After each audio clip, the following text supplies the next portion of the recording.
Je m'appelle Colette Dubois. J'ai 32 ans et, il y a 3 semaines, mes parents m'ont envoyé un SMS pour me dire de ne pas venir à leur fête d'anniversaire de mariage, car seuls des invités de la haute société y étaient conviés. Je pensais avoir l'habitude d'être mise à l'écart. 10 ans sans une seule photo de famille à Noël, 10 ans à être présentés à leurs amis comme celles qui travaillent sur de vieux bâtiments. Mais ce SMS, c'était différent. C'était définitif. Alors, je suis resté seul dans mon appartement ce soir-là, exactement comme il le voulait. Puis mon téléphone a sonné. C'était ma sœur Viviane, celle qui n'appelle jamais à moins d'avoir besoin de quelque chose. Sa voix tremblait. « Pourquoi as-tu caché ça à la famille ? Maman et papa viennent de voir les nouvelles aux informations. » Je n'avais rien caché du tout. J'avais juste arrêté de me justifier auprès de gens qui refusaient d'écouter. Avant de continuer, si cette histoire résonne en vous, prenez un moment pour aimer et vous abonner, mais seulement si vous voulez sincèrement savoir ce qui s'est passé ensuite. D'où m'écoutez-vous en ce moment ? Indiquez votre ville et l'heure locale dans les commentaires. J'adorerais le savoir. Maintenant, laissez-moi vous ramener 3 ans en arrière, au jour où j'ai reçu un projet qui allait tout changer. J'ai grandi dans la famille Dubois, juste à l'extérieur de Paris, à Neuilly-sur-Seine. Une famille qui semblait parfaite sur chaque carte de vœux envoyée. Classe moyenne supérieure, membre du club de golf, le genre de personne qui mesure le succès autant qu'il faut pour que les voisins remarquent leur nouvelle voiture. Ma sœur aînée, Viviane, était la jolie, la sociable, la fille qui avait épousé Benoît Hubert de la banque Rothschild et qui avait emménagé dans un hôtel particulier de 6 chambres à Versailles. Mes parents ne pouvaient s'empêcher de parler d'elle. Et puis, il y avait moi. J'ai choisi l'architecture, plus précisément la conservation du patrimoine. Le genre de travail qui implique de ramper dans des greniers centenaires et de se battre pour sauver des bâtiments que les promoteurs veulent démolir. Une fois, ma mère m'a présenté à son club de lecture comme celle qui fait quelque chose avec de vieilles maisons. De la maçonnerie, je crois. Mon père était plus direct. Quand tu auras une vraie carrière, m'a-t-il dit un jour à Pâques, nous discuterons de te remettre sur la carte de vœux. Remettre. Comme si j'avais été effacé. La dernière fois que je suis apparu sur une photo de famille, c'était il y a 10 ans, au mariage de Viviane. J'ai découvert plus tard que ma mère m'avait rogné de la version qu'elle avait postée sur Facebook. La composition était meilleure, a-t-elle expliqué quand j'ai demandé pourquoi. J'ai encore cette photo originale quelque part. Dessus, je me tiens au bord du cadre, portant une robe d'occasion que j'avais trouvée dans une friperie du Marais. Viviane est au centre, rayonnante en Dior. Mes parents la regardent avec admiration. Personne ne me regarde. Mais voici ce que je ne savais pas à l'époque. La chose qu'il me faudrait une décennie pour comprendre, mon silence durant ces années n'était pas de la faiblesse. C'était du carburant. Et cela construisait quelque chose qu'aucun d'eux n'aurait pu prédire. Il y a 3 ans, j'ai reçu un appel téléphonique qui a changé la trajectoire de ma carrière. Le château de Valmont, un manoir classé monument historique datant du 19e siècle au cœur de la vallée de la Loire, avait été programmé pour la démolition. Les promoteurs voulaient le terrain. La société historique locale avait abandonné. Tout le monde supposait que c'était fini, mais la Fondation du patrimoine n'était pas prête à laisser tomber. Ils avaient besoin d'un architecte capable de présenter un plan de restauration suffisamment convaincant pour justifier un budget de 11 millions d'euros. Quelqu'un qui comprenait que les vieux bâtiments n'étaient pas seulement des structures, mais des histoires. Ils m'ont appelé. J'ai passé 3 semaines à préparer ma proposition. J'ai recherché chaque plan original, chaque dossier de rénovation, chaque article de journal depuis 1874. Lorsque j'ai présenté mon projet au conseil d'administration, je ne leur ai pas seulement montré ce que le château de Valmont pouvait devenir. Je leur ai montré ce qu'il avait toujours été et pourquoi cela comptait. Marguerite Cadieux, la directrice générale de la Fondation du patrimoine, a signé la lettre d'approbation elle-même. J'ai encore cet email sauvegardé dans un dossier intitulé « Preuves ». Pas parce que je pensais avoir besoin de preuves un jour, mais parce que je voulais me souvenir du moment où quelqu'un de puissant a cru en moi. Pendant 18 mois, j'ai vécu et respiré cette restauration. J'ai sélectionné à la main chaque poutre de remplacement. J'ai retrouvé des artisans qui savaient encore restaurer les plâtres victoriens. J'ai passé 3 mois rien que sur les portes d'entrée, 2 panneaux massifs en chêne débités sur quartier qui pourrissaient depuis des décennies. Mes parents n'en ont jamais rien su. Je travaillais sous le nom de mon cabinet, pas le mien. Je n'aime pas l'attention. Et honnêtement, j'avais arrêté d'essayer d'impressionner des gens qui n'avaient jamais prévu de l'être. Mais je ne savais pas alors que mes parents, parmi tous les lieux en France, choisiraient le château de Valmont pour leur fête de 35e anniversaire de mariage. Le bâtiment que j'avais sauvé, les portes que j'avais restaurées, l'héritage que j'avais protégé. C'est drôle comme la vie organise ses ironies. Laissez-moi vous parler de Noël dernier. Je n'étais pas invité, bien sûr, mais je suis venu quand même. J'ai conduit 2 heures sous une tempête de neige parce qu'une partie de moi croyait encore que, peut-être, cette fois, les choses seraient différentes. Ma mère a ouvert la porte dans un pull en cachemire crème, un carré Hermès drapé juste comme il faut autour de son cou. Son sourire a vacillé pendant exactement une seconde quand elle m'a vu. « Oh, Colette, nous ne t'attendions pas. J'ai apporté un cadeau », ai-je dit en tendant un paquet emballé. Une édition originale d'un livre sur l'architecture des cathédrales européennes. Je l'avais trouvé dans une vente de succession et j'avais dépensé plus que je n'aurais dû. Elle l'a pris sans regarder le papier. Quelle attention délicate. Je vais le mettre avec les autres. À l'intérieur, Viviane tenait court près de la cheminée, montrant des photos de son dernier événement philanthropique sur son téléphone.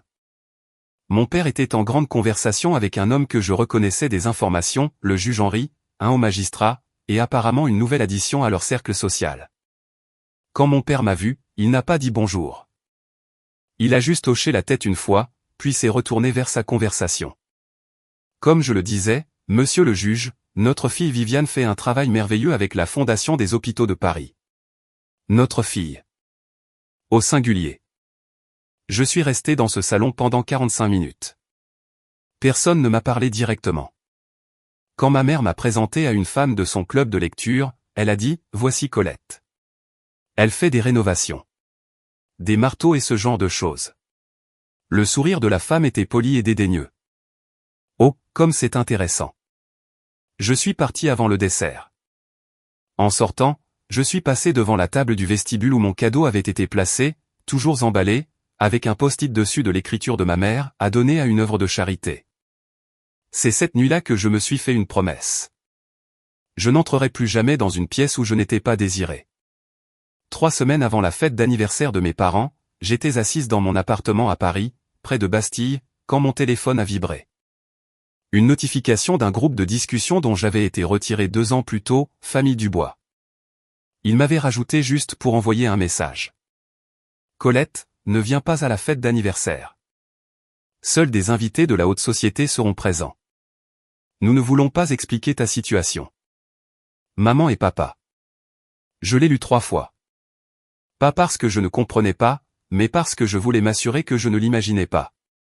Ta situation. Comme si j'étais un problème à gérer, un inconvénient à cacher. Je n'ai pas répondu. Certains messages ne méritent pas l'énergie d'une réponse. Mais voici ce que mes parents ignoraient. Ce même après-midi, une enveloppe différente est arrivée dans ma boîte aux lettres. Papier vélin épais, le sceau de l'Académie d'architecture embossé en or. Je l'ai ouverte avec des mains tremblantes. Chère mademoiselle Dubois, au nom du comité de sélection de la Grande Médaille d'Or, nous avons le plaisir de vous informer que vous avez été nommée pour la Grande Médaille d'Or 2026 dans la catégorie « Voix émergente ». Vos travaux de restauration sur le château de Valmont ont été cités comme un exemple déterminant d'excellence en conservation. La Grande Médaille d'Or, la plus haute distinction en architecture. La même récompense donnée à Jean Nouvel, I.M. Pey, Franck Jury. Et au bas de la lettre, une signature, Marguerite Cadieux, directrice générale, Fondation du patrimoine. La même Marguerite Cadieux que mes parents, je l'apprendrai plus tard, avait personnellement invité à leur fête d'anniversaire. La femme qu'il voulait impressionner pour ses connexions avec les conseils d'administration caritatifs. Ma mentor. J'ai posé la lettre à côté de mon téléphone. Le SMS de ma mère brillait sur l'écran à côté. 2 lettres, l'une me disant que je n'étais pas digne, l'une me disant que j'étais exceptionnel. Les 2 arrivaient le même jour. Une semaine avant la fête, Viviane a appelé. C'était inhabituel. Ma sœur n'appelle pas à moins de vouloir quelque chose, des informations, de la validation, ou quelqu'un à blâmer. J'ai répondu quand même, car les vieilles habitudes ont la vie dure. Colette, comment vas-tu? Sa voix était douce comme du miel, le ton qu'elle utilise quand elle joue la comédie.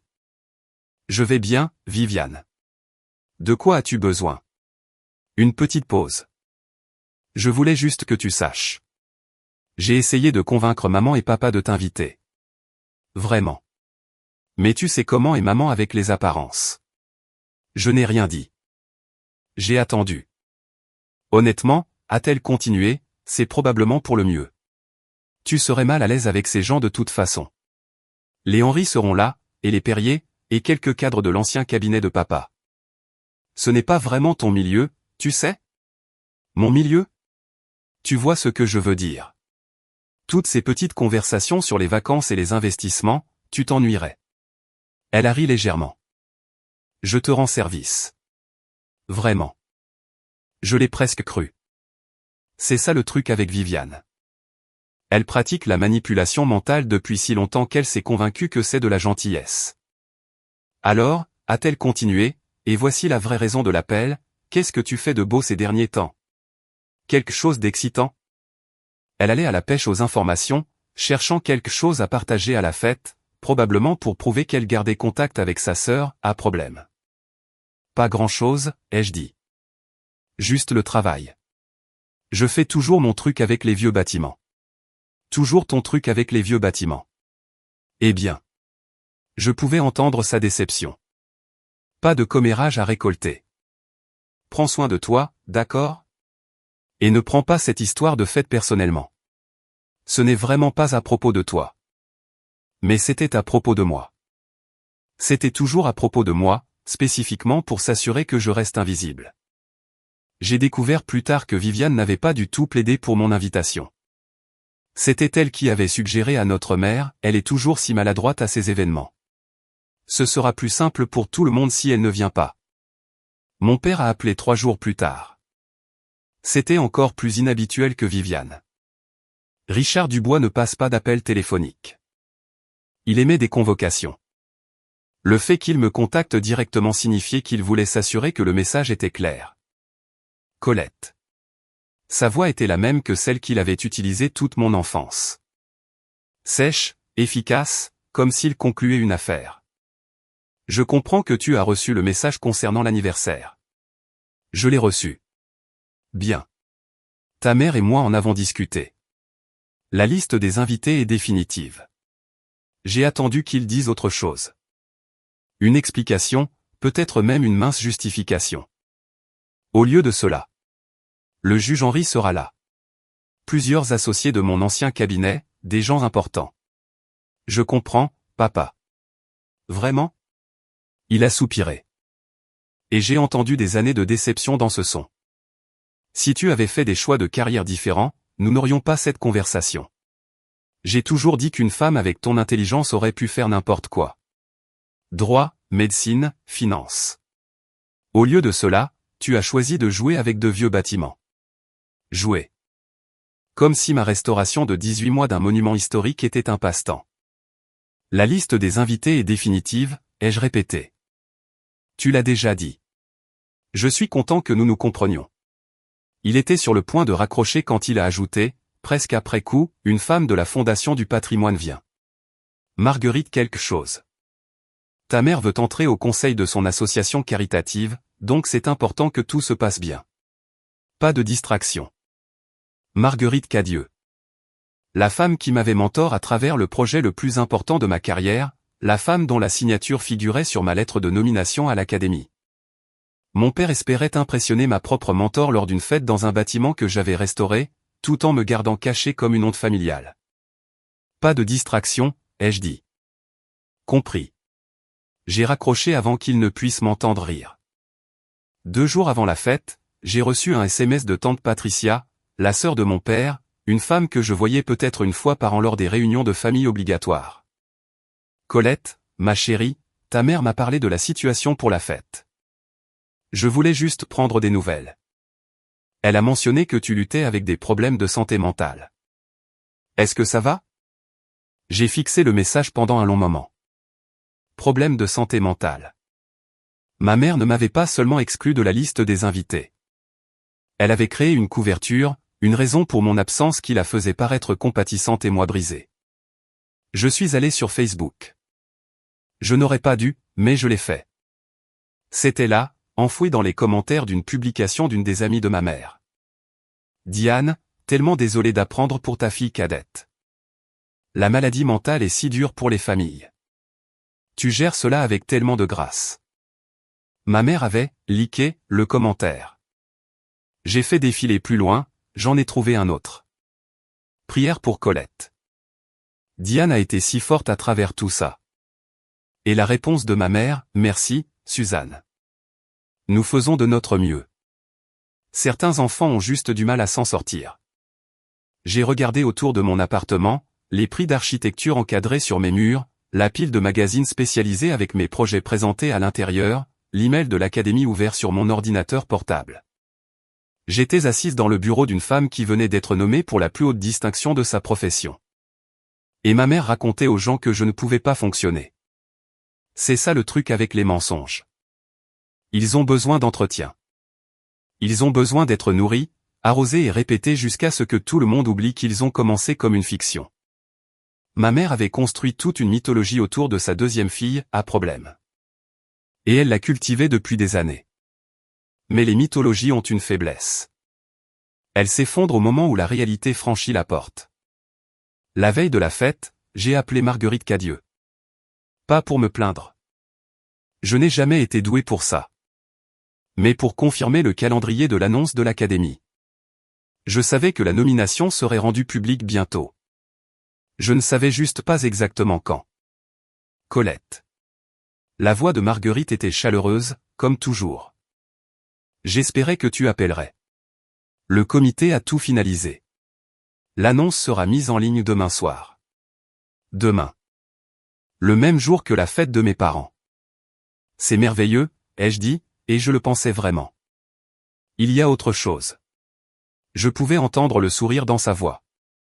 Le conseil de la Fondation du patrimoine a approuvé une nouvelle subvention. 450 000 € pour la restauration de la résidence préfectorale, et nous voulons que tu la diriges. J'ai dû m'asseoir. Marguerite, je ne sais pas quoi dire.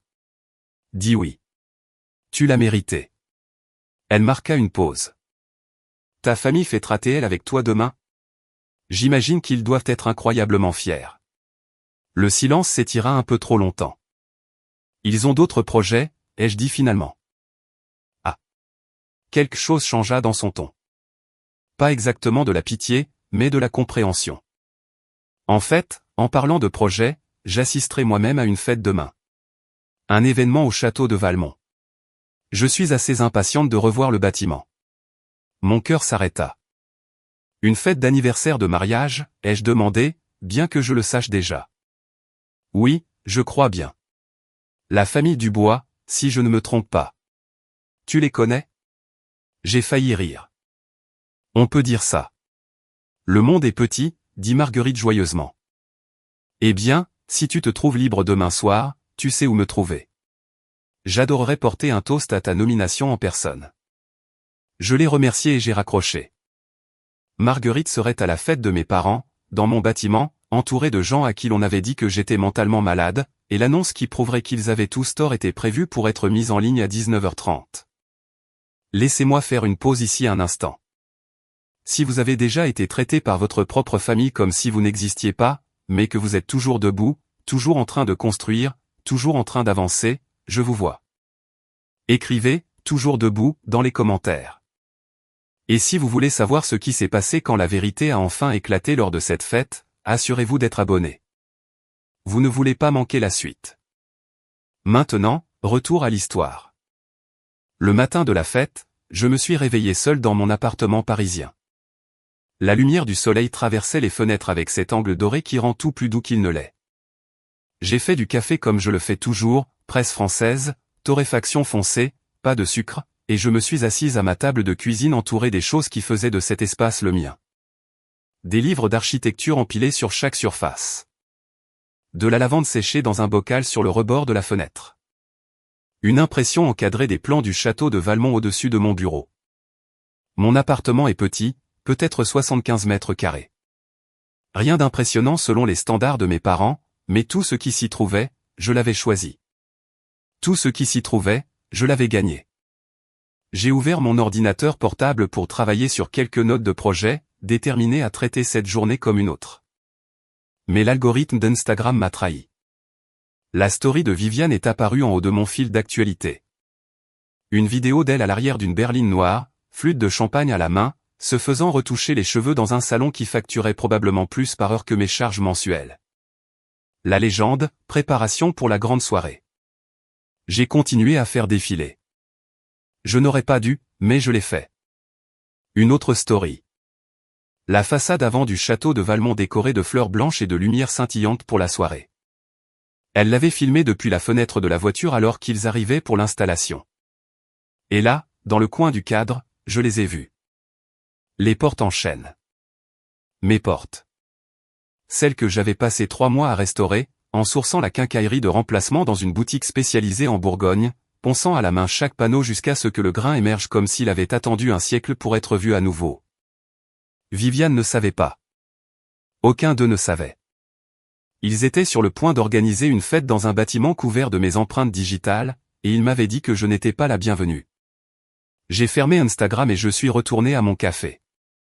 Je n'ai pas assisté directement à ce qui s'est passé ensuite, mais j'en ai entendu parler plus tard par Marguerite, par tante Patricia, et par les fragments que ma famille a laissé échapper par la suite. Alors, laissez-moi vous raconter ce que j'ai reconstitué. La fête a commencé à 18h. 150 invités sont arrivés dans un cortège de berlines de luxe allemande et de voitures avec chauffeur. Tenue de soirée exigée. Les femmes dans des robes qui coûtaient plus cher que ma première voiture, les hommes en smoking taillé sur mesure Faubourg Saint-Honoré. Le quatuor à cordes jouait du Vivaldi tandis que des serveurs en gants blancs circulaient avec du champagne. Du Krug, selon la story Instagram de Viviane, 280 € la bouteille. Ma mère se tenait à l'entrée dans une robe Valentino Bordeaux, des diamants aux oreilles, accueillant chaque invité comme si elle présidait le gala de l'Opéra de Paris. Mon père travaillait la salle avec l'énergie d'un homme qui répétait ses banalités depuis des semaines. Le lieu est spectaculaire, Diane, aurait dit une invitée en traversant le grand foyer restauré. Qui a fait la rénovation? Ma mère a agité la main. Oh, un cabinet quelconque. Le coordinateur de l'événement a géré tout ça. Mais n'est-ce pas parfait? J'ai su que c'était l'endroit idéal dès que je l'ai vu. Parfait. Un bâtiment sur lequel elle n'avait jamais pris la peine de se renseigner. Une restauration dont elle ignorait quelle était la mienne. Viviane flottait à travers la foule en Givenchy, son mari Benoît la suivant comme un accessoire bien habillé.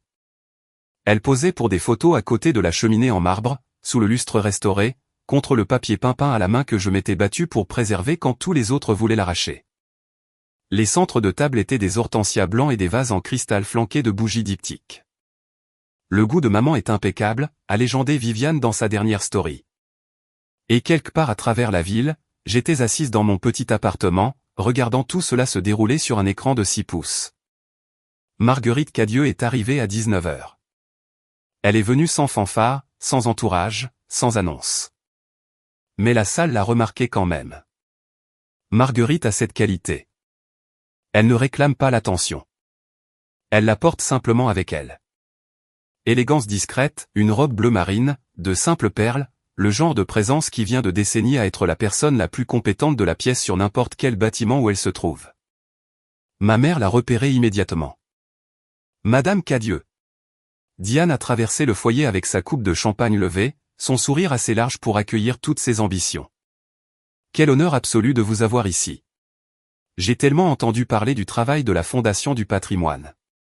Vraiment inspirant. Marguerite a accepté la salutation avec une neutralité polie. Merci pour l'invitation. Je dois dire que j'ai une connexion personnelle avec ce domaine. C'est ravissant de le voir utilisé. Les yeux de ma mère se sont illuminés. Une ouverture pour le réseautage, pour n'importe quel poste au conseil d'administration qu'elle visait. Oh, comme c'est merveilleux. Assistiez-vous à des événements ici avant la rénovation? Après? En fait. Marguerite a jeté un coup d'œil autour de la pièce, son regard s'attardant sur les moulures restaurées, les parquets d'origine, les fenêtres que je m'étais battu pour préserver. J'ai été très impliqué dans le projet de restauration. J'ai travaillé étroitement avec l'architecte en chef. Ma mère hochait la tête, n'écoutant clairement pas, calculant déjà son prochain coup. En parlant de cela, a continué Marguerite, j'espérais voir Colette ici ce soir. Est-elle en retard? Le sourire de ma mère s'est figé pendant une seconde. Juste une. Le masque a glissé. Colette? Elle s'est reprise rapidement, réarrangeant son expression en quelque chose approchant l'inquiétude. Oh, elle n'a pas pu venir. Elle n'est pas bien, j'en ai peur. Vous savez ce que c'est. Les yeux de Marguerite se sont légèrement plissés. C'est étrange. Je lui ai parlé hier.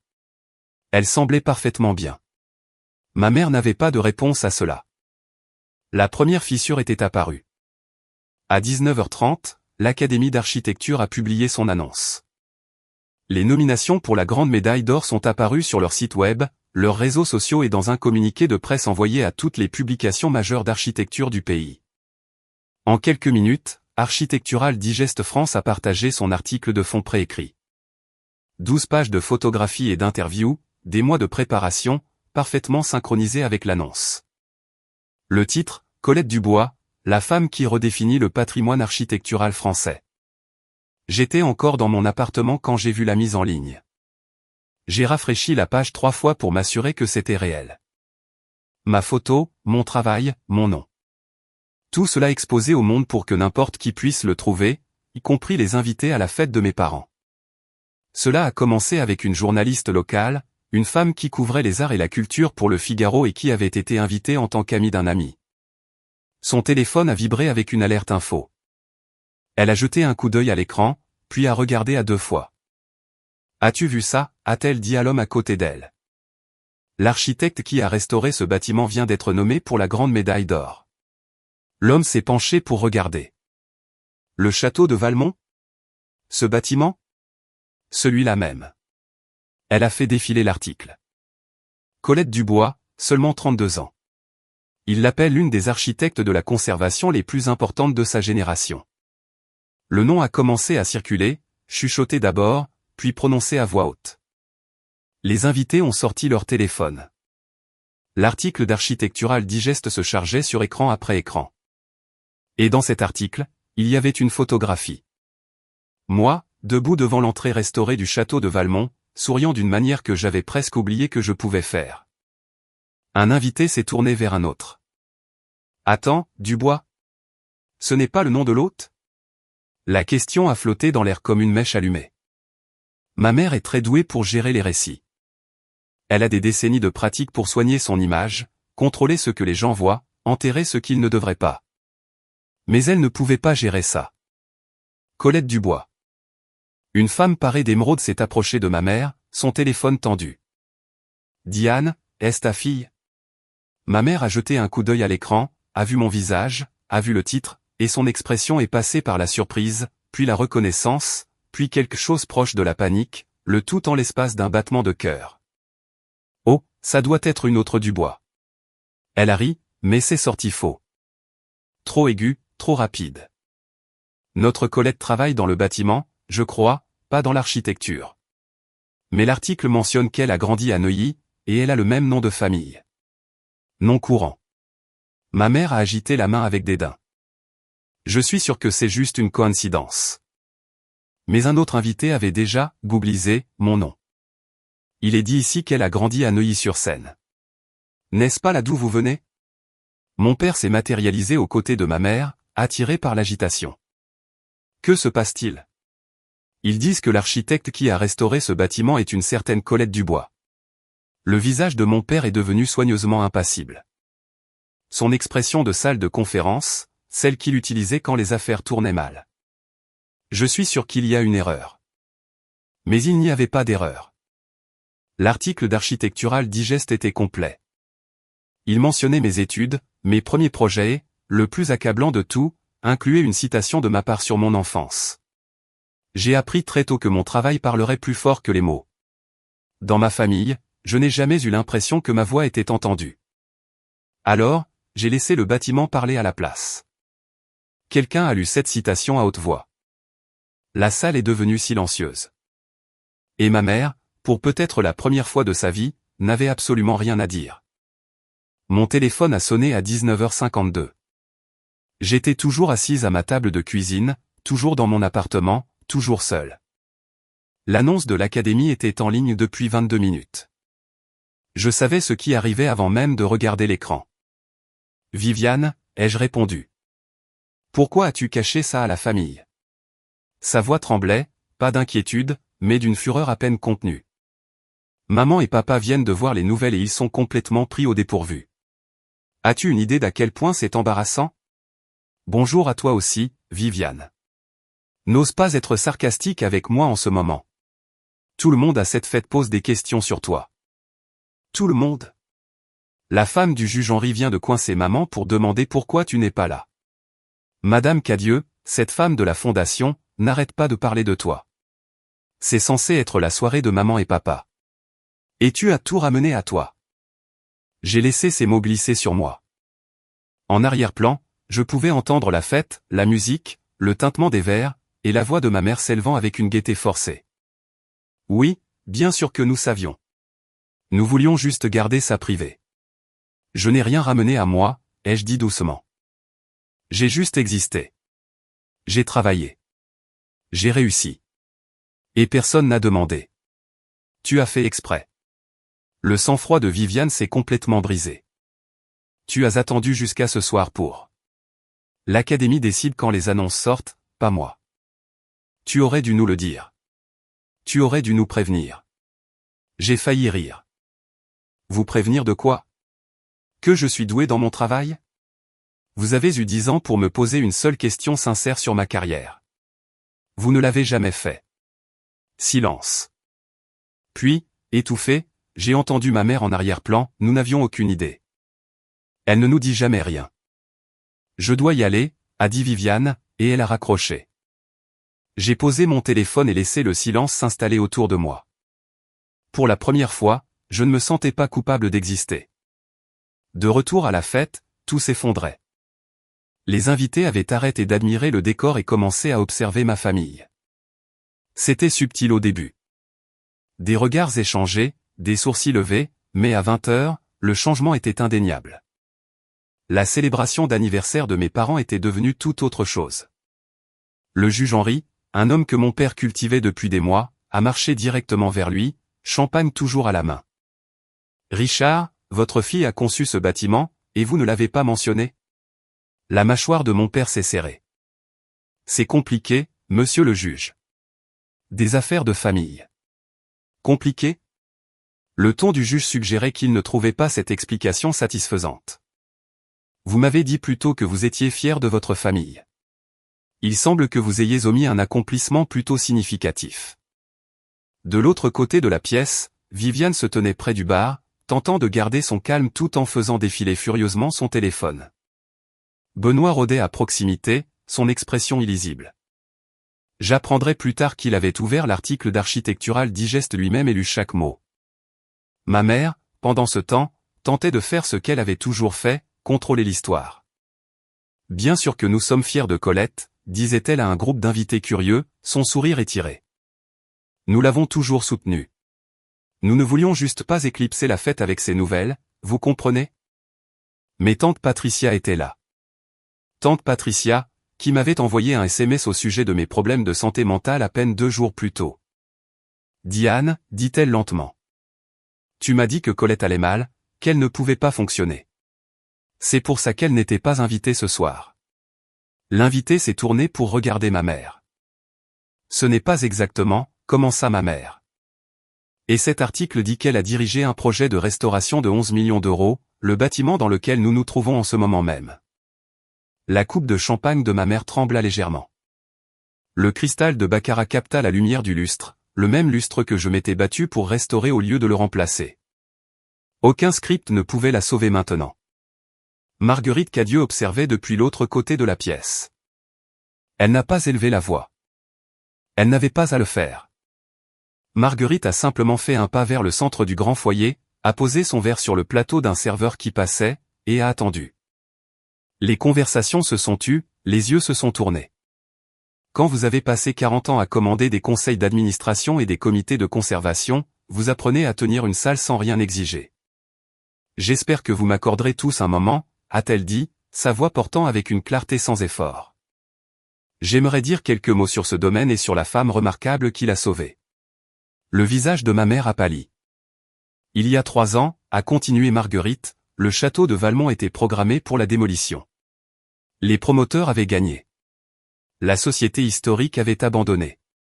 J'ai assisté à la réunion finale du conseil, m'attendant à voter pour la fermeture. Elle marqua une pause, laissant le poids de ce moment s'installer. Puis une jeune architecte est entrée avec une proposition. Pas juste un plan, une vision. Elle avait recherché chaque plan original, tracé chaque pièce de quincaillerie jusqu'à sa source. Et créé une stratégie de restauration si méticuleuse que notre conseil n'a pas eu d'autre choix que de la financer. Cette architecte était Colette Dubois. Des murmures ont parcouru la foule. Mes parents restaient figés. Pendant 18 mois, Colette a travaillé sur ce bâtiment comme s'il était le sien. Chaque porte que vous franchissez ce soir, elle les a restaurées à la main. Les lustres, les moulures, les fenêtres, tout cela ramené de la ruine parce qu'une femme a refusé de laisser l'histoire disparaître. Marguerite a plongé la main dans sa pochette et en a sorti une enveloppe. Papier vélin, le sceau de l'Académie visible à travers le papier. Ce soir, elle a été nommée pour la plus haute distinction de notre profession, et j'avais espéré lui remettre cette lettre en personne, mais on m'a dit qu'elle n'était pas bien. Marguerite a regardé directement ma mère. Ce qui est étrange, car je lui ai parlé hier et elle semblait parfaitement bien. Le silence qui a suivi était absolu. 150 personnes juges, cadres, mondains, vieilles fortunes et nouveaux riches se tenaient dans une pièce remplie de mon travail, fixant mes parents, attendant une explication qui ne pouvait pas venir. La première question est venue d'une femme en robe Chanel noire. « Diane, est-ce que ta fille est souffrante, ou est-ce que tu ne l'as juste pas invitée ?»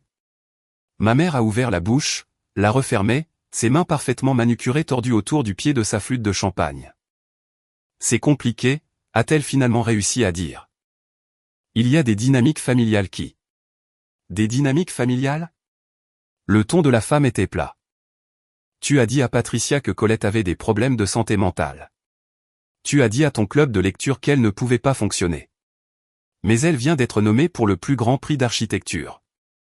D'autres voix se sont jointes, ne criant pas cette foule était trop bien élevée pour ça mais pointue, précise. Diane a mentionné que sa fille travaillait dans le bâtiment. C'est comme ça qu'on appelle l'architecture de conservation maintenant. J'ai vu la citation de l'interview. Ma voix n'a jamais été entendue dans ma famille. C'est assez fort. Et puis tante Patricia, debout près du fond, a pris la parole. Diane, tu m'as spécifiquement dit que Colette avait fait une dépression nerveuse. Tu as dit que c'était pour ça qu'elle ne pouvait pas venir ce soir. Je t'ai cru. Je lui ai envoyé un message de sympathie. Le masque de ma mère s'est finalement fissuré. Je n'ai pas dit. Je ne voulais pas dire. Elle ne nous dit jamais rien. Comment étions-nous censés savoir ? Savoir quoi ? Le juge Henri s'est avancé, sa voix glaciale. Que votre fille est apparemment l'une des architectes les plus talentueuses du pays. Qu'elle a restauré le bâtiment même que vous avez choisi pour organiser cette fête ? Il secoua la tête lentement. Richard, vous m'avez dit que vous étiez fier de votre famille. Il semble que ce que vous vouliez dire, c'est que vous êtes fier de certains membres de votre famille. Mon père n'avait aucune réponse. La mythologie que ma mère avait construite pendant une décennie s'est effondrée en 90 secondes. Et puis quelqu'un s'est tourné vers Viviane. C'était une jeune femme d'environ son âge, quelqu'un du country club. J'apprendrai plus tard qu'elle faisait partie de son cercle social. Le genre d'ami qui connaît tous vos secrets parce que vous les lui avez racontés vous-même. Attends, dit la femme lentement, la réalisation se faisant jour. Viviane, tu m'as dit que ta sœur se cherchait. Tu as dit qu'elle n'avait jamais vraiment décollé, qu'elle était fondamentalement. Comment as-tu dit ? La honte de la famille. Le visage parfaitement composé de Viviane s'est figé. Ce n'est pas. Je ne voulais pas dire. Tu as dit qu'elle avait des problèmes mentaux, que tes parents ne parlaient pas d'elle parce que c'était trop douloureux. Une autre voix s'est jointe. Tu m'as dit qu'elle travaillait dans une entreprise de bricolage, qu'elle avait abandonné l'université. J'ai dit qu'elle avait quitté son programme de master plus tôt. La voix de Viviane s'est élevée défensivement. C'est techniquement vrai. Elle a fini en avance sur le programme, mais... Donc elle a fini en avance, et ensuite elle a restauré un monument à 11 millions d'euros et a été nommée pour la plus haute distinction en architecture? La première femme a croisé les bras. Je pouvais imaginer Viviane debout là, dans sa robe Givenchy, sa coiffure parfaite, toute son identité construite sur le fait d'être la fille qui a réussi, regardant tout s'effriter. Et puis Benoît a parlé. Son mari, le banquier de chez Rothschild, celui qu'elle avait épousé pour compléter le tableau du succès. Viviane. Sa voix était calme, mais dans le silence soudain, tout le monde a entendu. Tu m'as dit que ta sœur était perturbée, qu'elle était la honte de la famille. C'est pour ça qu'on ne la voit jamais au fait. Il a regardé sa femme avec quelque chose que je reconnaissais, l'expression d'un homme réalisant qu'on lui avait donné une version soigneusement éditée de sa propre famille. Qu'est-ce que tu ne m'as pas dit d'autre? Les excuses de Viviane sont mortes sur ses lèvres. Certains mensonges peuvent survivre à tout, sauf à la lumière. Si vous vous dites, comment les choses ont-elles pu changer aussi vite, je veux vous dire quelque chose. Elles n'ont pas changé vite. Ce moment était en préparation depuis 10 ans. 10 ans de silence. 10 ans à laisser mon travail s'empiler dans un coin pendant que tout le monde regardait ailleurs. La vérité n'a pas besoin de drame pour sortir. Elle a juste besoin de temps. Dites-moi dans les commentaires, avez-vous déjà eu un moment où tout le monde a enfin vu ce que vous construisiez depuis le début? Continuons. Après que Viviane m'a raccroché au nez, je suis restée assise dans mon appartement pendant un long moment. La lumière du soir était passée à ce bleu-gris qui précède l'obscurité totale. Mon téléphone avait vibré plusieurs fois de plus. Des SMS de collègues qui avaient vu l'annonce. Un message vocal d'un journaliste du Monde. Mais je les avais tous ignorés. Je n'étais pas prête à célébrer. Pas encore. J'ai marché jusqu'à la fenêtre de mon appartement. Je ne pouvais pas voir grand-chose. Juste l'arrière d'un autre immeuble haussmannien. Une tranche de rue. La vie ordinaire de Paris suivant son cours. Mais quelque part à 45 minutes de là, une fête s'effondrait. J'ai pensé à ce que Marguerite avait dit au téléphone la veille au soir. Si tu te trouves libre demain soir, tu sais où me trouver. J'ai pensé aux portes en chêne que j'avais passé 3 mois à restaurer, au lustre, au papier peint à la main. Chaque coin de ce bâtiment détenait une part de mon attention, de mon soin, de mon amour. Mes parents m'avaient dit que je n'y étais pas la bienvenue, mais ce bâtiment était le mien de toutes les manières qui comptaient. Je me suis levé, j'ai marché jusqu'à mon placard, j'ai trouvé la robe que je gardais pour une occasion future que je ne pouvais jamais tout à fait nommer. Une robe portefeuille bleu nuit. Simple mais élégante. Le genre de choses que l'on porte quand on veut se sentir soi-même, mais en mieux. J'ai mis la montre Cartier Tank que je m'étais offerte après mon premier gros projet. Elle avait coûté plus cher que ce que je pouvais me permettre à l'époque, mais je voulais quelque chose pour marquer le moment où je m'étais prouvé à moi-même au moins que j'étais doué dans ce que je faisais. Personne dans ma famille ne l'avait jamais vu. J'ai pris mes clés. Je n'y allais pas pour faire une scène. Je n'y allais pas pour me venger. J'y allais parce que ce bâtiment était le mien et que je méritais de m'y tenir. Le trajet a pris 45 minutes. J'ai pris les petites routes, celles qui serpentent à travers les vieilles villes d'Île-de-France où les arbres forment une voûte au-dessus de la chaussée comme des plafonds de cathédrale. Je n'étais pas pressé. J'avais passé 10 ans à être patiente. 1 heure de plus ne changerait rien. Quand j'ai tourné dans l'allée du domaine, mon souffle s'est coupé. Le château de Valmont était illuminé comme un souvenir prenant vie. Chaque fenêtre brillait. Des lumières blanches enveloppaient les colonnes de l'entrée. Les jardins que j'avais aidé à préserver étaient remplis d'invités en tenue de soirée, leurs silhouettes bougeant contre la lumière dorée qui s'échappait de l'intérieur. Je me suis garé au fond du parking et j'ai marché vers l'entrée. Les portes en chêne, mes portes, étaient grandes ouvertes, accueillant les invités dans le grand foyer restauré. J'ai fait une pause un instant sur le seuil, passant mes doigts le long du grain du bois que je connaissais par cœur. 3 mois de travail, 2 couches de finition à l'huile frottée à la main, une quincaillerie sourcée dans une boutique spécialisée en Bourgogne qui avait dû commander spécialement les charnières en Allemagne. Je m'étais tenu dans cette entrée une centaine de fois pendant la restauration, mais jamais comme ça. Jamais en robe, jamais avec le cœur battant, jamais en marchant vers la famille qui m'avait dit de rester à l'écart. Je suis entré. Le foyer s'est ouvert autour de moi. Le sol en marbre, le lustre restauré projetant une lumière prismatique à travers le plafond, l'escalier majestueux que je m'étais battu pour sauver quand tous les autres voulaient le moderniser. Chaque surface portait mes empreintes, mes décisions, ma vision. Et puis quelqu'un s'est retourné. Une femme près du bar. Puis un homme près de la cheminée. Puis un autre. Et un autre. C'est elle. Un murmure a traversé la pièce. C'est Colette Dubois.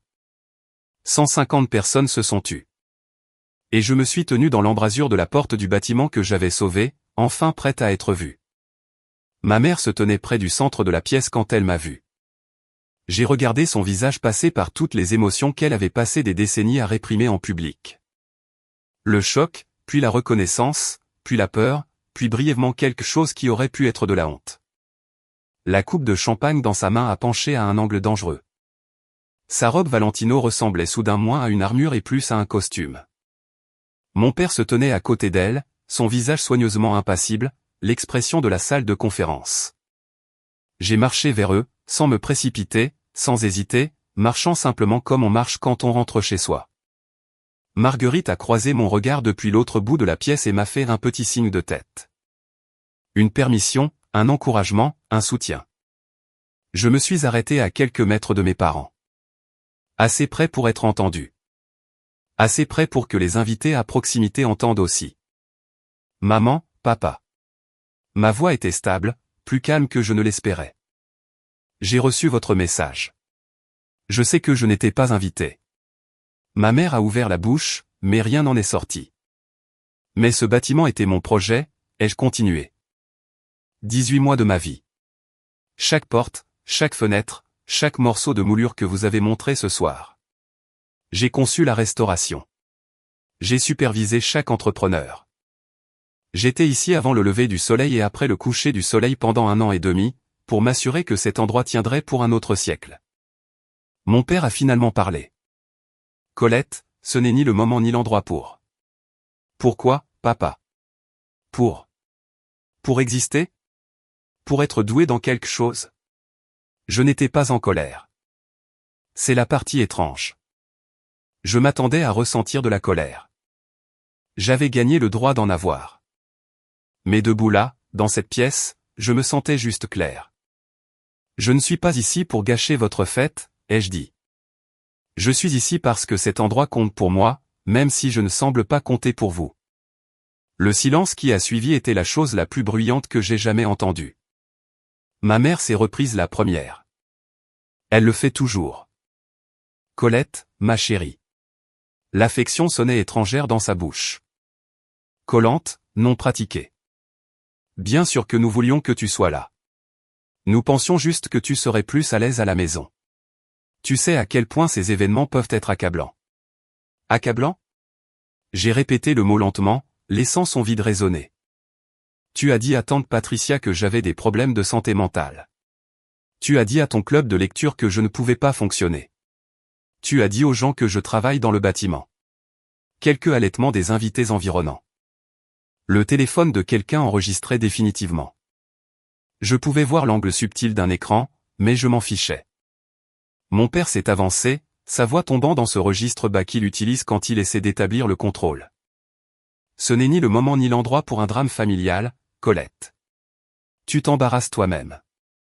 Non, papa. J'ai soutenu son regard. Viviane est apparue aux côtés de ma mère, le visage rouge de colère et de champagne.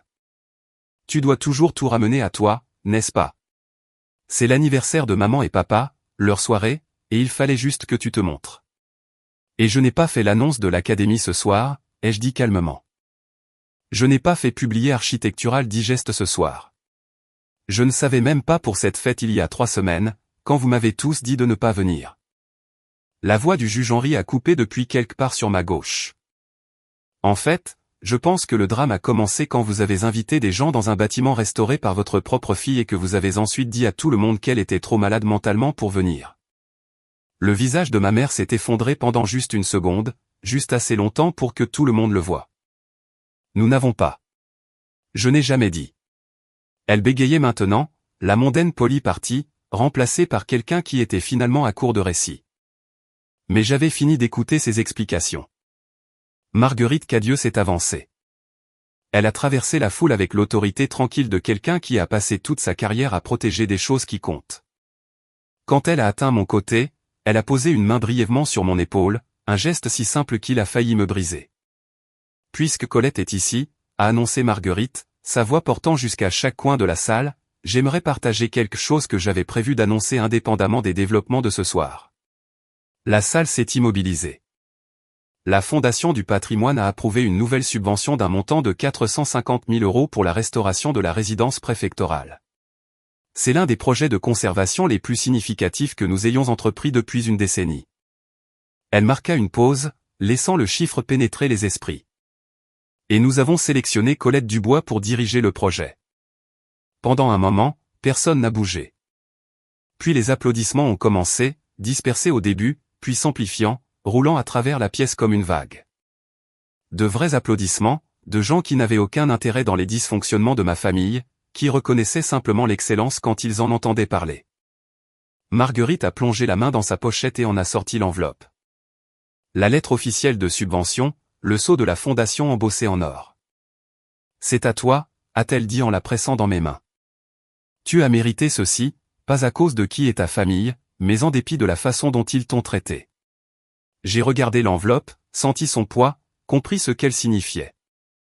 Pas juste l'argent, pas juste le projet, mais la validation, la preuve, documentée et officielle, que j'étais qui j'avais toujours cru être.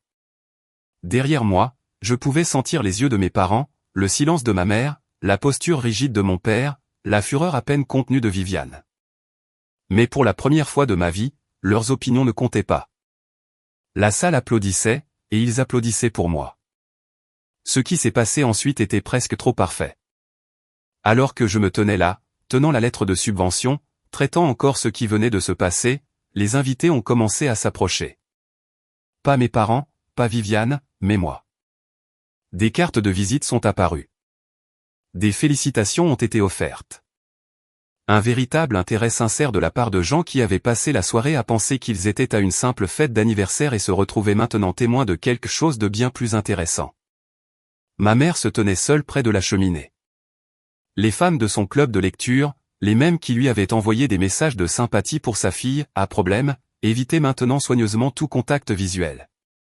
J'en ai vu une chuchoter à une autre, les deux jetant un coup d'œil à ma mère avec des expressions qui étaient passées de la déférence à quelque chose de plus proche de la pitié, ou peut-être du jugement. Mon père a tenté de sauver ce qu'il pouvait.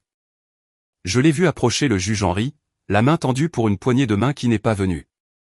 Richard, a dit le juge froidement, je pense que vous et moi devons reconsidérer cette invitation au golf dont nous avons discuté. Je préfère passer mon temps libre avec des gens qui ont le sens des priorités. Il s'est éloigné sans attendre de réponse. Viviane se tenait près du bar, téléphone en main, composant probablement des stories Instagram de contrôle des dégâts qui ne répareraient jamais tout à fait sa réputation. Mais c'est le visage de Benoît qui a attiré mon attention. Son mari la regardait avec l'expression de quelqu'un réarrangeant tout ce qu'il pensait savoir. Plus tard, j'apprendrai que Benoît avait commencé à poser des questions sur ce que Viviane lui avait dit d'autre, sur quelles autres histoires elle avait construites. Leur fondation, si soigneusement bâtie sur l'image et la présomption, avait développé une fissure qui ne pouvait pas être replâtrée. Et tante Patricia m'a trouvé dans la foule. Colette. Sa voix était petite. Je suis tellement désolé. Je ne savais pas. Ta mère m'a raconté des choses qui n'étaient pas vraies. J'aurais dû te demander directement. J'ai hoché la tête. Qu'y avait-il d'autre à dire? Avant de partir, j'ai demandé un moment à mes parents. Pas en privé. Il n'y avait plus d'intérêt à la vie privée désormais. Mais sur le côté du foyer, près de la baie vitrée restaurée que j'avais passé 2 semaines à réparer, quelques invités s'attardaient à portée d'oreille. Je m'en fichais. Le visage de ma mère était taché sous son maquillage. La mâchoire de mon père était si serrée que je pouvais voir le muscle sauter. Viviane s'était éclipsée. Que ce soit par honte ou par autopréservation, je ne pouvais pas le dire. Je ne vous demande pas de vous excuser ce soir, ai-je dit. Ma voix était calme, plus calme que je ne le ressentais. Je ne vous demande même pas de comprendre ce que vous avez fait de mal. Ma mère a commencé à parler, mais j'ai levé une main. J'ai passé 10 ans à essayer de me justifier auprès de vous. 10 ans à espérer que si je travaillais assez dur, si j'accomplissais assez, vous me verriez enfin. Mais vous ne l'avez jamais fait. Vous n'avez jamais voulu le faire. Mon père a expiré brusquement. Colette, ce n'est vraiment pas le moment. Tu as raison, ai-je dit. Ce n'est pas le moment. Le moment, c'était il y a 10 ans quand vous m'avez rogné des photos de famille. Le moment, c'était chaque Noël où je n'étais pas invité. Le moment, c'était il y a 3 semaines quand vous m'avez envoyé un SMS disant que je vous embarrasserais devant vos invités importants. Je les ai regardés tous les deux. Vraiment regardés. De la façon dont on regarde quelque chose qu'on est prêt à relâcher. J'ai fini de me justifier. À partir de maintenant, vous pourrez me contacter quand vous serez prêt à me voir pour qui je suis vraiment. Pas avant. Les yeux de ma mère étaient humides. Colette. Pas ce soir, maman. J'ai reculé. J'ai dit ce que j'avais à dire. Je me suis retourné et j'ai franchi les portes en chaîne que j'avais restaurées. Et pour la première fois de ma vie, quitter ma famille ne ressemblait pas à une fuite. Cela ressemblait à une marche vers quelque chose. J'ai appris la situation de Viviane par bribes au cours des semaines qui ont suivi. Tante Patricia est devenue ma source inattendue d'informations. Apparemment, se faire mentir sur la stabilité mentale de sa nièce crée une certaine solidarité. Elle m'a appelé une semaine après la fête, sa voix prudente. Je pensais que tu devrais savoir, a-t-elle dit. Viviane et Benoît. Ils font une séparation à l'essai. J'étais debout dans ma cuisine, le café refroidissant dans mes mains. À cause de ce qui s'est passé à la fête? Ça a été le catalyseur. Mais apparemment, Benoît a commencé à poser des questions après, sur d'autres choses que Viviane lui avait dites. Sur son travail caritatif, sur ses finances, sur... Eh bien, beaucoup de choses. J'ai pensé à l'Instagram de ma sœur, aux photos soigneusement sélectionnées, à la vie filtrée, à l'image qu'elle avait construite si méticuleusement, un château de cartes. Il a réalisé qu'elle éditait la vérité depuis des années, a continué tante Patricia. Pas seulement à propos de toi. À propos de tout. Je ne me sentais pas satisfaite d'entendre ça. Je ne me sentais pas vengée. Je me sentais juste fatiguée, triste, peut-être pour la sœur que j'aurais pu avoir si elle n'avait pas passé tant de temps à essayer d'être la seule digne d'être vue. Quelques jours plus tard, Viviane m'a envoyé un SMS. 4 mots, tu as ruiné ma vie. Je l'ai regardé longtemps, puis je l'ai supprimé sans répondre. Je n'avais pas ruiné sa vie. J'avais juste cessé d'être l'explication commode de son propre malheur. Sans bouc émissaire, sans sœur, à problème, vers qui pointer le doigt, toutes ces histoires soigneusement construites n'avaient plus rien derrière quoi se cacher. La vérité ne ruine personne. Elle révèle juste ce qui était déjà là. Et parfois, ce qui est là n'est pas joli.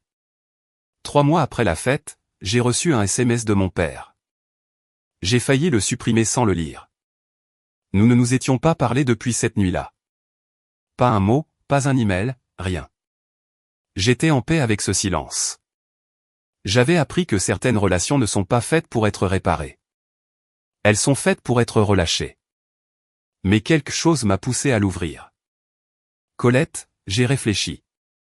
J'aimerais voir le projet de la résidence préfectorale quand il sera terminé. Si tu es d'accord avec ça. Papa. Je l'ai lu 3 fois. Ce n'était pas des excuses. Ce n'était pas une reconnaissance de tout ce qui s'était passé, des années de rejet, des mensonges, du SMS me disant que je les embarrasserais. C'était juste une demande.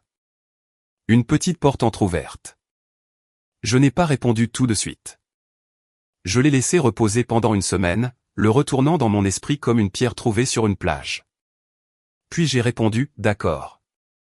Quand ce sera fini, je te ferai savoir. Ce n'était pas un pardon. Pas encore. Peut-être pas jamais. Je n'ai pas décidé. Mais c'était une possibilité, une chance pour quelque chose de différent s'il était prêt à faire le travail. Ma mère ne m'a pas contacté du tout. Selon tante Patricia, elle est toujours dans le déni, racontant toujours aux gens que l'incident de la fête était un malentendu. Insistant toujours sur le fait qu'elle n'a rien fait de mal. Certaines personnes ne peuvent pas admettre leurs erreurs sans que toute leur identité ne s'effondre. Je ne sais pas si elle sera prête un jour. Je n'attends pas pour le savoir. Ce que j'ai appris, c'est ceci, le pardon ne concerne pas le fait qu'il le mérite. Il s'agit de ne plus porter le poids moi-même. Mais le pardon ne signifie pas oublier, et cela ne signifie certainement pas revenir à la façon dont les choses étaient. Certaines portes peuvent être rouvertes. D'autres restent fermées pour une raison. Je me tiens devant la résidence préfectorale maintenant. C'est un matin gris, fin d'hiver, le genre de froid qui rend votre souffle visible et vos doigts raides. Le bâtiment s'élève devant moi. 3 étages d'architecture classique, briques et pierres de taille, des fenêtres qui ont veillé sur la ville depuis 200 ans. Il a besoin de travail. Beaucoup de travail. Les fondations ont des fissures. Le toit a besoin d'être remplacé. Il y a des dégâts des eaux dans l'aile et qui prendront des mois à traiter. J'ai hâte de commencer. Je pense à la fille que j'étais il y a 10 ans. Celle qui se tenait au bord de la photo de mariage de sa sœur, portant une robe d'occasion, se demandant pourquoi elle ne s'intégrait jamais tout à fait. Cette fille a passé tellement de temps à attendre la permission, à attendre que sa famille la voie, à attendre que quelqu'un confirme qu'elle valait quelque chose. Je n'attends plus. La montre Cartier Tank à mon poignet capte la lumière du matin. Je l'ai achetée moi-même avec l'argent que j'ai gagné pour un travail que j'ai bien fait. Personne dans ma famille ne me l'a donné. Personne dans ma famille ne connaît même sa valeur, mais moi si. Une journaliste du Figaro a appelé hier, voulant faire une interview de suivi. Mademoiselle Dubois, a-t-elle demandé, quel conseil donneriez-vous aux jeunes architectes qui débutent? J'y ai pensé longtemps. Construisez quelque chose qui dure, ai-je finalement dit. Et n'attendez pas la permission de gens qui ne prévoient jamais de vous la donner. Elle l'a noté. Je me demande si elle a compris ce que je voulais vraiment dire. J'ai passé 10 ans à faire mes preuves auprès de gens qui ne voulaient pas de preuves. Ils voulaient que je reste petite, que je reste invisible, que je reste dans la boîte qu'ils avaient construite pour moi. Mais les bâtiments ne sont pas les seules choses qui peuvent être restaurées. Parfois, la rénovation la plus importante est celle que vous faites sur vous-même. Alors voilà mon histoire. Pas de testament magique, pas d'héritage secret, pas de révélation dramatique au tribunal. Juste 10 ans de travail, quelques documents officiels, et l'accumulation lente et patiente de la vérité. Mes parents m'ont envoyé un SMS 3 semaines avant leur fête pour me dire de ne pas venir. Ils ont dit que seuls des invités de la haute société étaient conviés. Ils ont dit que je les embarrasserais. Et puis le présentateur du journal a prononcé mon nom le soir même où ils essayaient de l'effacer. Je ne sais pas si c'est le karma ou une coïncidence. Je ne sais pas si l'univers arrange ces choses ou si nous remarquons juste les schémas qui correspondent aux histoires que nous avons besoin de raconter.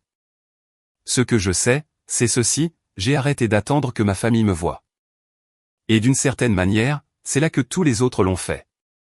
Si vous écoutez ceci et que vous êtes au milieu de vos propres 10 ans, si vous travaillez en silence, construisant dans l'obscurité, attendant que quelqu'un remarque ce que vous avez fait, je veux que vous entendiez ceci, continuez. Les gens qui vous rejettent ne changeront peut-être jamais. Votre famille ne comprendra peut-être jamais. La reconnaissance que vous méritez viendra peut-être tard, ou pas du tout, ou de manière que vous n'avez jamais attendue. Mais votre valeur n'est pas déterminée par le fait qu'ils la voient. Votre valeur est déterminée par vous. Construisez quelque chose qui compte. Laissez votre travail parler. Et quand le moment viendra, quand les portes s'ouvriront enfin, franchissez-les la tête haute. Vous n'avez besoin de l'invitation de personne pour vous tenir dans les pièces que vous avez construites. Merci d'être resté avec moi jusqu'à la fin de cette histoire. Si elle a résonné en vous, laissez un commentaire. Je les lis tous. Et si vous voulez entendre plus d'histoires comme celle-ci, il y en a une autre qui vous attend dans la description. Jusqu'à la prochaine fois, Colette. Merci d'avoir été ici avec moi jusqu'à la toute fin. Si cette histoire a touché quelque chose en vous, faites-le moi savoir dans les commentaires. Je lis sincèrement chacun d'entre eux. N'oubliez pas d'aimer cette vidéo, de vous abonner à la chaîne et d'activer la cloche de notification si vous voulez plus d'histoires comme celle-ci. Il y a une autre histoire qui vous attend dès maintenant. Vérifiez la description pour le lien. Je vous verrai dans la prochaine.